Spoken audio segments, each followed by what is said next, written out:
everybody. Apparently, I got this tweet saying that maybe Trump can win New York. Truth be told, I don't know if he'll be able to win it, but he did win more districts than Hillary Clinton did. But I say that if he were to win, I say that he has to actually go towards some of the districts that has more population. That's what I would say. Now the thing is that Trump is from New York, and the thing is that Hillary Clinton did win New York mainly because it's a Democratic type stronghold. Seeing that they're both from New York, people say, "Oh well, how can Trump lose his own home? How can a person lose their home state?" For one thing, Hillary Clinton from that same state. So how the hell? So pretty much it was like a tug of war. But when it comes to this situation, I would say if depending on who Trump faces, I say that he may can do it. Now I'm not saying that he will ultimately win New York. I would say that if he were to win it, he'll win it by a 0.4%. He won't even win by 1%. He'll win it by a 0.4%. So it'll be a nail biter mainly. It'll pretty much be from the skin of his teeth at that point. He will not win it in a giant way. He'll pretty much flip it, but I would say it's more still Democratic type way. He wouldn't actually do too much of a damage in the Democratic type stronghold in that situation. Now, when it comes to California, I have no doubt that he will lose that state. A lot of people say that we should pray, we should have some confidence. I have confidence, but you have to have reality as well. Unless the Democrats, well, they already been doing a horrible job, anyways, when it comes to their actual districts and cities and shit. I just don't think that people are ready to have a Republican in anything in California. I don't think he's gonna flip. If Trump were to flip it, I would say that that will be something of a tremendous, strong type of way. If he were to actually win California. Now, when it comes to Oregon, I would say when it comes to Portland, Oregon, considering how Antifa been acting, I'd say it has a better chance of flipping when it comes to Oregon, but I'm not particularly sure if it's gonna flip. I would say if it does flip, it's not gonna be a point system as well, just like New York. It's gonna be a close call with that one. It's gonna be around maybe I would say probably almost the exact same as New York, except a little higher because it's Antifa. So I would say it most likely go to around a 0.8%. It probably doubles, which isn't really that high when it comes to New York. Anyways, so I say that it most likely will double, but I still think that he may not win it. But Oregon, I say I have more confidence in him winning Oregon because of Antifa, but I don't have that much confidence in him winning in California. Now, when it comes to New York, I say he could win. I would say it's a low confidence type way. I would say if he does, it's like a 20% chance that he actually does flip it. It's not going to mean anything when it comes to the House of Representatives because I don't think he'll actually. I don't think Republicans actually win the House of Representatives. When it comes to New York, I still think that probably AOC may end up losing either in primary or in a general election when it comes to that. Maybe, but you have to understand that they're radicals. Even Nancy Pelosi, a glass of water with a D on it could most likely win that district. Which I'm not. I wouldn't be surprised. I literally wouldn't be surprised by that. But when it comes to Trump winning that state, I can't be confident. I'm not really confident he'll win it, but I am a little confident. But I'm not tremendously confident. They pretty much Democrats already have bad candidates.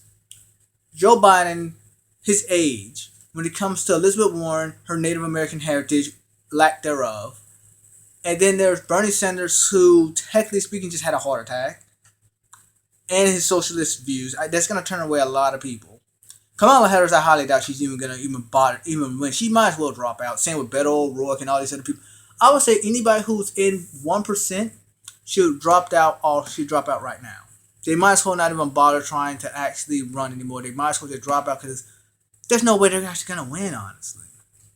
Because Joe Biden is pretty much giving it his all, but I kind of think I'm thinking that Elizabeth Warren may come from behind. But I would say if Joe Biden does win, he's gonna win it by the skin of his teeth. But when it comes to a general election, when it comes to how he does things, he's gonna be incoherent when it comes to debates. He definitely doesn't have high energy. He's gonna be kind of like an older version of Hillary Clinton, except a male version, an older male version of Hillary Clinton, and more sickly as well. He's not gonna energize anyone.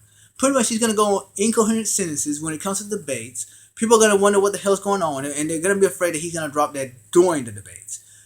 pretty much they may think he's gonna try that during a presidency. He had, I would say, for Joe Biden to actually win, he'll have to have a VP that's had more popularity and more younger than he is.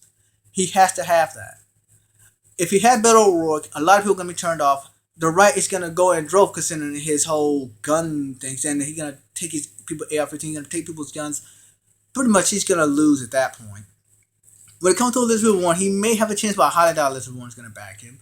When it comes to, well, I would say when it comes to Bernie Sanders, they both are old white men. I highly doubt they're gonna win, and I don't. And that's just not me.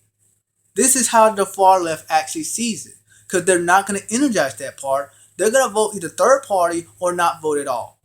And I would say the Bernie Bros may vote for him, but I highly doubt it. I would say if Bernie Sanders is not in this race at all in the general election, chances are at least around 50 to 60, maybe even 70% of people are gonna go right to Trump at that point. Because that's what happened last time. Bernie lost. A lot of his supporters went to Trump. He or went third party, or they didn't vote. They didn't. I would say most of them didn't vote for Hillary Clinton. I would say only around a 10% voted for Hillary Clinton, while the rest said no, she's just an establishment person.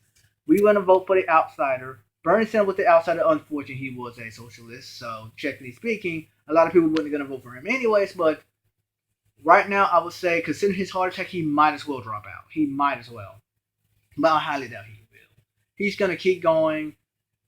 He might as well just become a libertarian and stay that way and not try to go for a Democrat type run. He might as well just not even try to vote for Democrats, because right now he is being out-lefted by some of the people who wasn't even that far left. Medicare for all doesn't work. I mean, I highly doubt the Democrats are going to win this race, not because of just plain policies, it's because they haven't done policies right now. I mean, the inquiry is not even doing very well. I mean, how much do people know about the inquiry right now, the impeachment inquiry? Dipshit. All they're focused on is the Joe Biden and Hunter Biden thing. They're not focused on what Trump actually said. They said, oh, well, he actually stopped aid from coming there. Yeah, because of their interference in the 2016 election. That's the one thing they're not pointing out. And Ukraine was mentioned in that. I even know Ukraine was mentioned in that situation, but the mainstream media didn't want anybody to know it, mainly because they see that that's something that the Democrats actually had that hurt them. Because the server isn't in the FBI or the CIA, it's somewhere. I guess it's near Ukraine, and that's why Trump wants to actually do an investigation on it, pull up with Joe Biden. And people say, well, what about Trump's kids? Yeah, those businesses was there before Trump actually became president. So those are actually fair play. And the mainstream media is just going to keep going on. That's about all.